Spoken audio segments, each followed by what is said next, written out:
The first thing I noticed about the house wasn't the size, the view, or even the price. It was the quiet. After years of living in cramped apartments with paper-thin walls, the kind where you could hear your neighbor sneeze 3 units away, the silence felt unreal. The property sat at the end of a long gravel driveway, tucked behind a row of old oak trees that seemed to guard it from the outside world. No traffic. No noise. No neighbors staring from across the street. Just space. And it was mine. I had closed on the property just 4 days earlier. The paperwork was clean. The survey lines were clear. The realtor had even pointed out the extra strip of land that came with it, a small wooded section along the side of the house. Bonus acreage, she'd called it with a smile. At the time, I didn't think much of it. Now, standing on my back porch with a cup of coffee in hand, I appreciated it more than anything. It felt like freedom. That illusion lasted until the 5th morning. I heard the tires before I saw the vehicle. Crunching gravel. Slow. Intentional. Not the sound of someone passing by, this was someone pulling in. I set my coffee down and stepped off the porch, walking toward the driveway as a black SUV rolled into view. It was clean, polished, the kind of vehicle that screamed authority without needing a badge. 3 people stepped out. 2 men. 1 woman. All dressed in business casual attire, holding clipboards like they were part of some inspection team. Or worse. The woman led the group. She walked with confidence, heels clicking against the gravel like she owned the place. She didn't smile. "Are you the homeowner?" she asked. No greeting. No introduction. Straight to business. I nodded slowly. Yeah. Just moved in.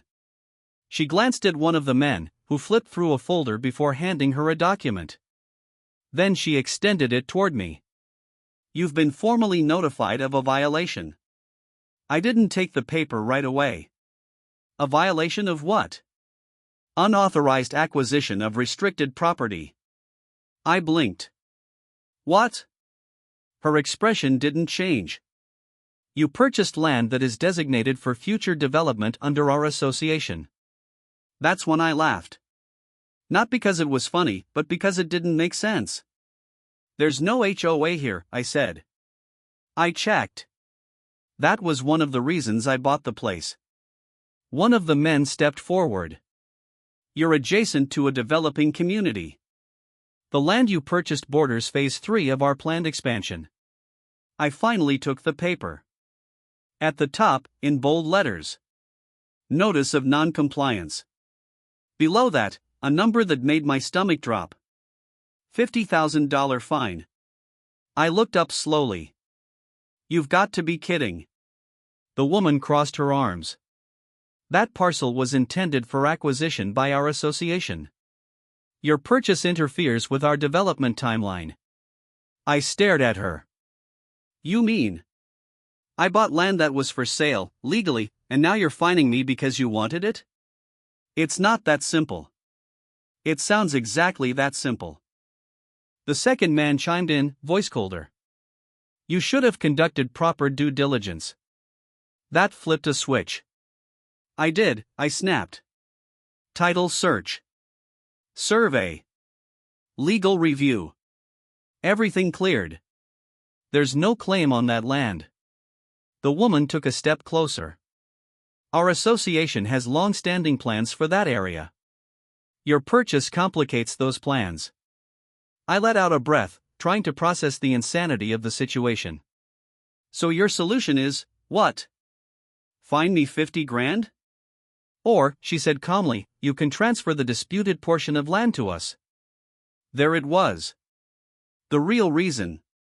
I felt something shift in my chest, not panic, not fear. Anger. You're trying to bully me into giving up property I just bought. No, she replied smoothly. We're offering you a resolution. I looked down at the document again. Legal language. Threats of escalation. Mentions of liens and enforcement. It looked official enough to scare someone who didn't know better. But something about it felt off. This isn't from the county, I said. Or the city. It's from the association. Which I'm not part of. The man on the right spoke again. Not yet. That was the moment everything clicked. This wasn't about a mistake. This was pressure. They expected me to fold. To panic. To hand over the land just to avoid the headache. I handed the paper back. No. The woman raised an eyebrow. No? I'm not paying anything. And I'm definitely not giving you my land. Her expression hardened for the first time. Then this will escalate. I shrugged. Go ahead. There was a brief silence. The kind where everyone realizes the conversation isn't going the way they expected. Finally, she took a step back. You'll be hearing from our legal team. I nodded. Looking forward to it. They turned without another word, heading back to the SUV. As the vehicle pulled away, the gravel crunching faded into silence again. But the quiet didn't feel peaceful anymore. It felt tense. I stood.